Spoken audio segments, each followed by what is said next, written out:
Hey, this is Cameron with iPropertyManagement.com, and today I'm coming to you with a review and walkthrough of TenantAlert's tenant screening services.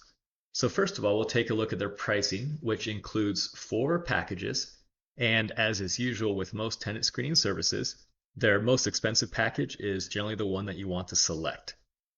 In this case, it's the only one that provides nationwide eviction and criminal data, and they also provide a nice assortment of other reports, such as Social Security number fraud check, federal search, sex offender, terrorist. They'll check previous address tenant history. And they will also do this telecheck check verification, which kind of estimates how likely the applicant is to write a bad check when paying rent. So that's a nice little thing to know.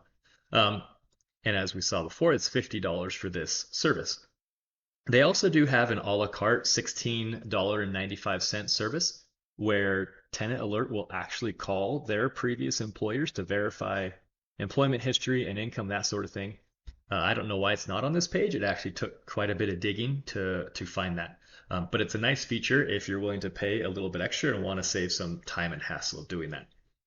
So now let's do a quick walkthrough to see the pros and cons and if we would recommend this service. So now, after you've created a landlord login, you'll come here to click on Edit Properties. You'll click Add a New Property, and then from there you'll fill out some simple information, and then here it pops up. So this is the property that I've created. And then you will come back to Order New Reports. You're taken back to this page. You'll come down, and in all likelihood, you'll select the Premier package. So you'll click this Order Now button. Takes you to this page where you put in the tenant's first name and last name and tenant email. Now, there are some tenant screening services that will give you a link that you can put online, and then the applicant can just click that link and go through the whole process, and you're not involved at all. But that's not the norm. So I don't see it as a negative that you have to have kind of a pre-application process to gather the applicant's information to and then stick it in here. Um, and then from there, you'll click continue. Come to this page, a little bit more information you need to fill out. And then here you can select whether you want the applicant to pay for it or you to pay for it. So generally, you're probably going to select Bill My Applicant here. A bunch of things you'll check off on the side, and you'll hit continue. And then what that does is it sends an email to your applicant to jumpstart the process. So your applicant will then come in here and click here to apply now. They're taken to this introductory page where it's pretty standard. They do have the nice mention here that it's a soft pull and that their information is encrypted, that they can obtain a copy of their report. Next step is a pretty standard personal information page that they fill out. Driver's license isn't seen on all tenant service applications, but it's here. And then they can put in their income here, some agreements that basically say that you can contact pretty much anyone that you want to in order to find out more information about them. From there, they're taken to this page where it lets them know here are all of the reports that the landlord is going to receive about them. And then they can actually select if they want to get their own version of the reports. So yes or no for an extra $10. Okay, and then after that, they'll pay. And then you as the landlord can come back in here. You'll click View Report History, and you're taken to this page where it can be a little kind of hard to figure out what's going on here. But then if you just scroll all the way down, here you go, you can find the applicants. So now let's kind of walk through some of the reports. Now, since I actually pulled a real report, I took screenshots of the report and stuck it in here so that I could redact some of the information, but I wanted you to get a see for what a real report looks like. So right from the top here on the credit score, you're going to see this big, nice graphic giving you the credit score. Come down here and you'll see a credit summary. This is from Experian. Now, one glaring red flag here.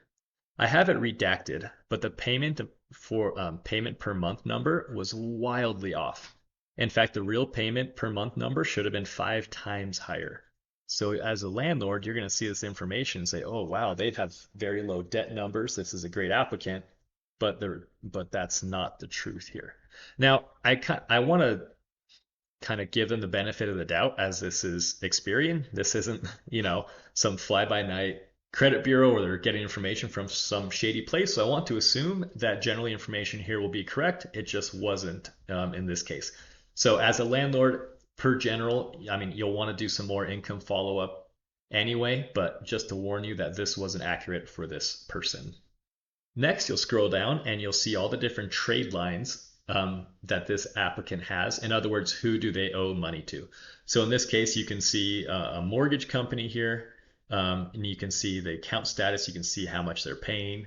And then you can see all these green little check marks here let you know that they've paid everything on time and in full. You come down and you can see all of their inquiries. You can see different score factors. What was it that dropped their credit score? Then you'll come down here, and this is a neat little report in that you can see up to 8 previous addresses. And that's really nice. Like one for identification verification, if you want to check it against other sources to see that the addresses are correct, and that you can, and then it's easy to check with previous landlords and verify those addresses. Eviction search and criminal search are always going to be pretty bare bones reports for someone who doesn't have anything on there, but you can see no records found and no records found. Telecheck check verification, the thing you're looking for here is approved and no bad checks found. Next, sex offender search, no records. OFAC, terrorist and federal search, no records found. And fraud check, basically you're looking that you want this matched. Overall, TenantAlert is a pretty solid service. They're fairly unspectacular in their user experience. Everything's easy to find and easy to navigate to, but there aren't any real custom graphics or anything that really kind of made me go, oh, that's a nice, cool feature and streamline everything. But they provide all the reports you want, and in fact have more reports than most other tenant screening services. They can give you a really nice picture of your applicant. Now, of course, I had that one concern about the total debt payments per month. But as I said, I doubt that that's going to be a serious concern, as TenantAlert has serviced literally millions of landlords and have been around for decades. And because this report comes from Experian, I just don't think that's probably going to be an issue. And as a landlord, you really should be double checking pretty much all the information that you find. Like, for example, if you were to look at bank statements and you can kind of get a look for what their debt payments are, or if you were to even scroll down further in the credit report, you can see on each individual trade line what their debt payments are anyway. So overall, I would recommend this service. Their pricing is in line with pretty much all other competitors, and they definitely have a name in the industry and have been around for a long time, so they can be a trusted source.